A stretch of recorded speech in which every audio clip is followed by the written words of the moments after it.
Hello বন্ধুরা, কেমন আছেন সবাই? আশা করি সবাই ভালো আছেন। আজকের গল্প আমার একটাই যে তুই। লেখিকা সুরাইয়া সাত্তার উর্মি পরপ্রসাদ। তখনই তিথি বলল, কি উদ্ভট ধাঁধা। আয়ান জিজু বললেন, সিম্পল বিষয়। তার ঘর, তার করা জাল, সে কেন আটকাবে? আমি মাথা নাড়ালাম, অর্থাৎ না। তখনই নুসরা বলল, আপি, ও তার ঘর চেনে, তাই আটকায় না। আমি আবারও না করলাম। তখনই মিশুপি বললে, তুই বলে দে। তখন ইসুফ ভাই বললেন, আমি জানি, তোর ধাঁধার দুটি উত্তর আমি দেব। উত্তর এক, মাকড়সার জাল তৈরি হয় আঠালো তন্তু দিয়ে। মাকড়সার শরীর থেকে আঠালো রস সরু সূচের মতো নল দিয়ে বেরিয়ে বাতাসে মিশলেই তা শুকিয়ে হালকা সুতোর মতো আকার নেয়।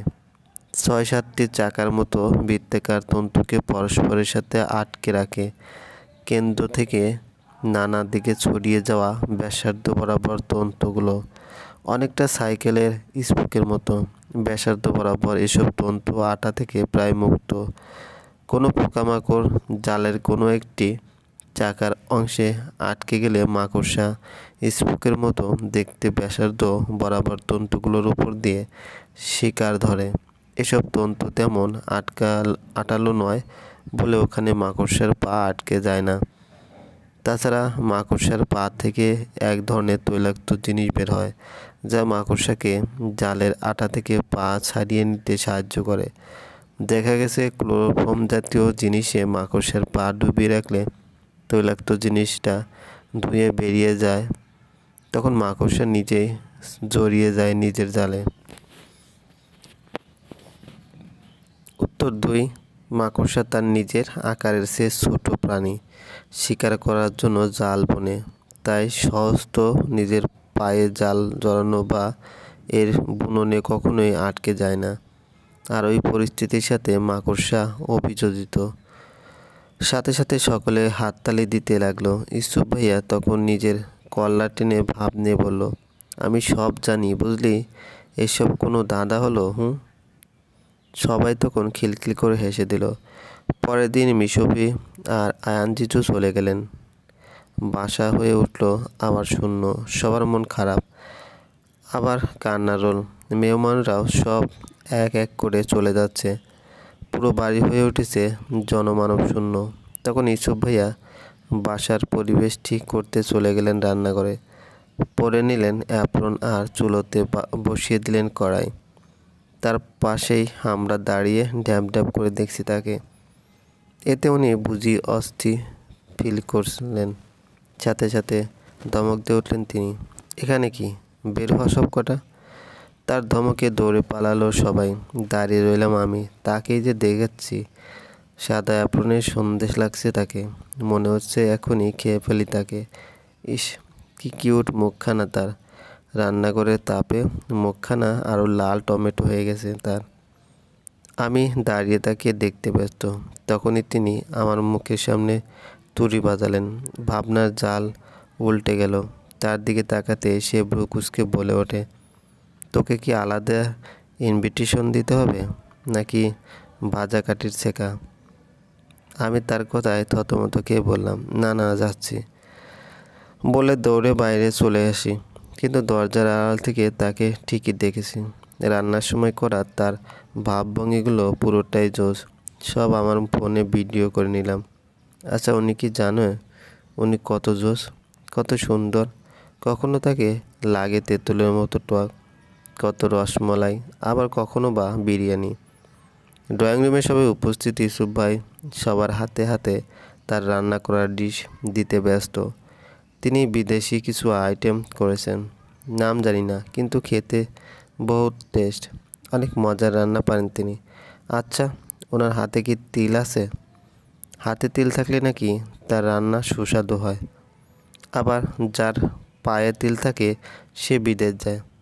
আবার যার নাকে ঠোঁটে তিল থাকে তারা নাকি পালিয়ে বিয়ে করে। সব কিছু শোনা কথা, তাও মিলাতেও ইচ্ছে করছে।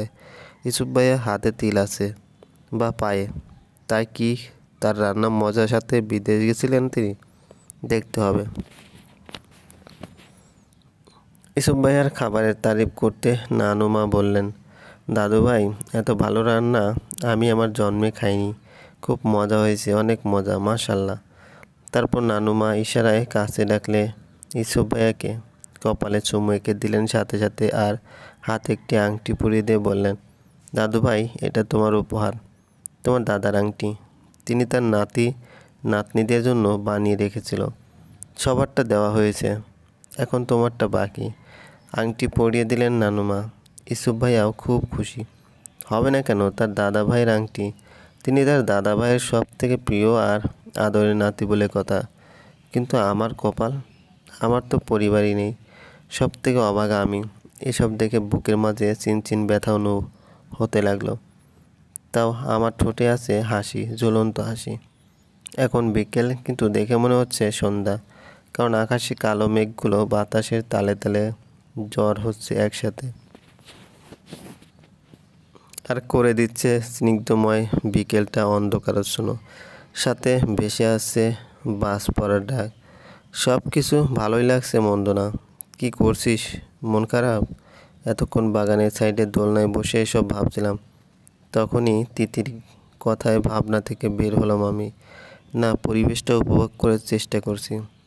সত্যি বলছিস? আমার কেন জানি মনে হচ্ছে তুই মিথ্যা বলছিস। সন্ধিহান দৃষ্টিতে বললে তিতি। মিথ্যা কেন বলবো? আজব, আমি ভালো আছি আর ফুর্তিতে আছি।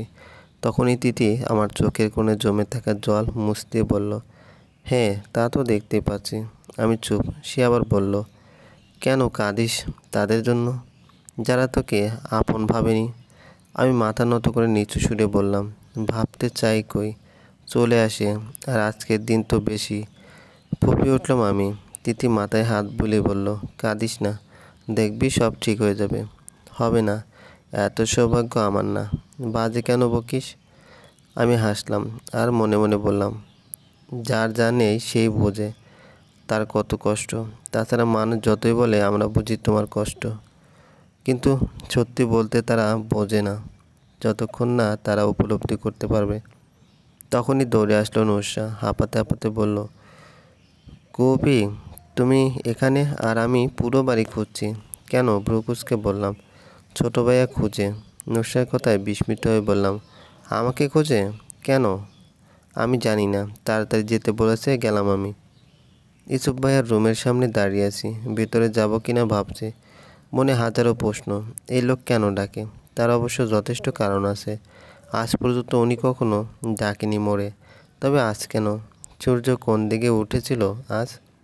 এসব ভাবতে ভাবতেই রুমে নক করলাম। ওপাশ থেকে জবাব এলো, ভেতরে আয়।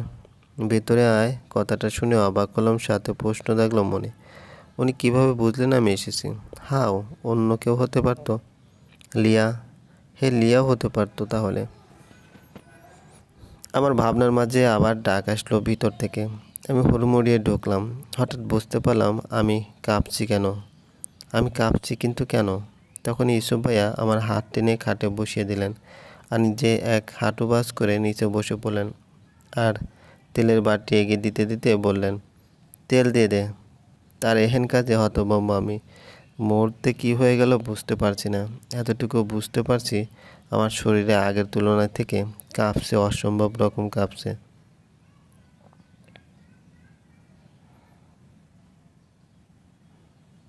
বুঝতে পারছি না, এতটুকু বুঝতে পারছি আমার শরীর আগের তুলনায় থেকে কাঁপছে, অসম্ভব রকম কাঁপছে। তার সাথে অন্যরকম অনুভূতি, পছন্দের মানুষের হুটহাট স্পর্শ করার অনুভূতি। আরও বুঝতে পারলাম আমার ঠোঁটে কোণে হাসি ঝুলছে। ইসুফ ভাই আবার বলল, কি হলো, দে তেল দিয়ে। মাথাটা ধরেছে খুব। আমি তেল দিতে লাগলাম কিছু না বলে। আজ ইসুফ ভাইকে থ্যাংক ইউ দিতে ইচ্ছে করছে। তার চুলে হাত বুলানোর শখ যে সেই কবের, আজ সে পূরণ করে দিল। সত্যি পছন্দের মানুষের সাথে জুড়ে থাকা প্রতিটি মুহূর্তগুলো অতুলনীয়, যা বলে বোঝানো যায় না, শুধু অনুভব করা যায়। ঠিক তেমন একটি খাবার টেস্ট না করলে যেমন কেউ বুঝবে না, তেমনি কেউ পছন্দ মানুষের সাথে সময় না কাটালে বুঝবে না। এই মুহূর্তগুলো হয় সুন্দর সুমধুর, ভেজালহীন, একদম খাঁটি।